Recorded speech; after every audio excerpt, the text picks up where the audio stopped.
Hari ini 12 Mac 2025, 11 Ramadan. On the way to Cameron Highland. Mama tunjuk awang. Ya, tunjuk.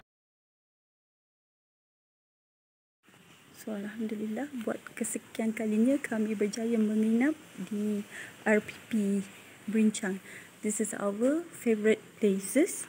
Hari ni saya dapat booking banglo 3 bilik Blok Dahlia. It is not my favourite though, tapi alhamdulillah lah, sebab memang agak sukar nak booking kat sini sebab ada 3 saja banglo. Banglo yang paling hujung tu, Seroja tu is the best lah. Antara yang the most luxurious lah.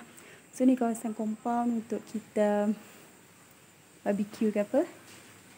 So let's have a tour dalam banglo Dahlia. Driver. So kat luar ada, ni ada shower dengan toilet. Lepas tu ni persekitaran rumahnya sebelum bersepah. Dah bersepah pun cepat semua bersepah. So this is the ruang tamu. Dia ada upgrade. Dah upgrade lah. So comfy lah sebab dah ada laminated floor.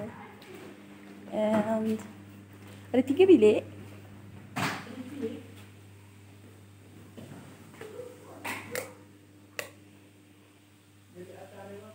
Dia ada feature wall color merah. So it is very nice room. Ada satu single dengan 2 queen.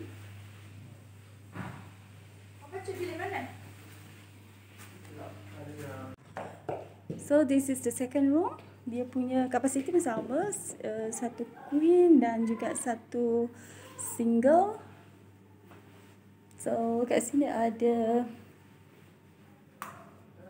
tempat mandi, quite cozy juga, okey lah.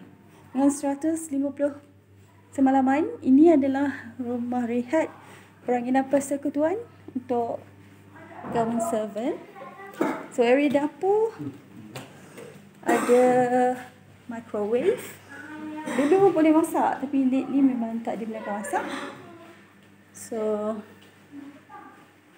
ada kabinet, ada peti sejuk. Okay, baru lagi peti ais. Quite sometimes. Apa dah? 2015.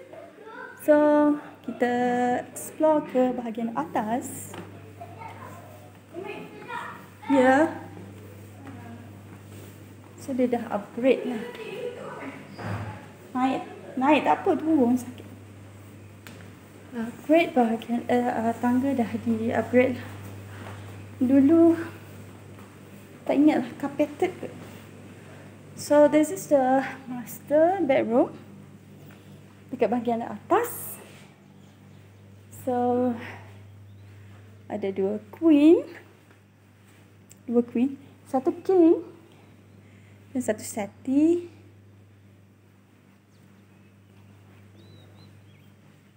Toilet macam bawah. Cantik toilet dia. And we have balcony.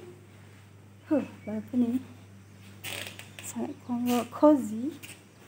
So daripada banglo ni kita boleh tengok the whole view of nearby housing area.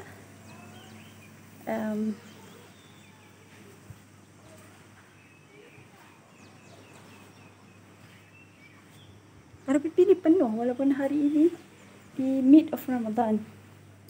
Ini saja date yang ada. Walaupun saya lebih suka Seroja. Seroja tu dia macam premium sikit lah dia punya design semua. Tapi tak ada rezeki kan, tak apalah. Ini pun okey.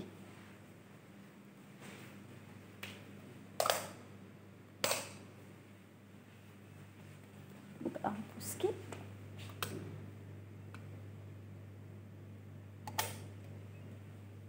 Okay, dia punya down light. So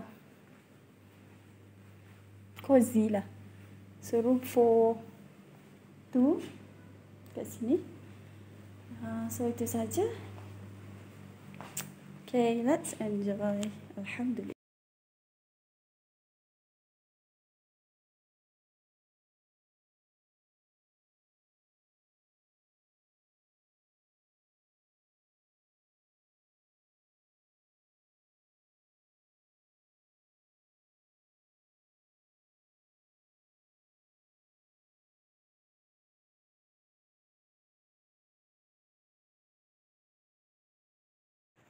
Salam 12 Ramadan daripada Cameron Highland Pahang. Hari ini saya berada di Masjid Abu Bakar Tanah Rata Cameron Highland. Semalam kami bersolat tarawih di Masjid Kayangan Brincang. Hari ini di Masjid Abu Bakar.